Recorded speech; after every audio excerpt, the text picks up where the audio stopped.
దేశంలో 100 కోట్లు లేదా అంతకంటే ఎక్కువ ఆదాయాన్ని ఆదాయపు పన్ను రిటర్న్లలో ప్రకటించిన వ్యక్తుల సంఖ్య గత 5 ఆర్థిక సంవత్సరాల్లో 4 రెట్లు పెరిగినట్లు పార్లమెంటుకు ప్రభుత్వం వెల్లడించింది.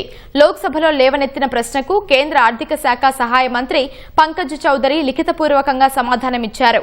దేశంలో బిలియనీర్ల సంఖ్య గణనీయంగా పెరిగిందా అని సభ్యులు అడిగిన ప్రశ్నకు ఆయన సమాధానమిచ్చారు. ఆదాయపు పన్ను చట్టం 2025 లేదా పాత ఆదాయపు పన్ను చట్టం 1961 ప్రకారం బిలియనీర్ అనే పదానికి ఎలాంటి చట్టపరమైన నిర్వచనం లేదని మంత్రి స్పష్టం చేశారు. అయితే అసెస్మెంట్ ఇయర్ 2025-26లో 100 కోట్లు లేదా అంతకంటే ఎక్కువ స్థూల ఆదాయాన్ని చూపించిన వ్యక్తుల సంఖ్య 576గా నమోదైందని ఆయన తెలిపారు.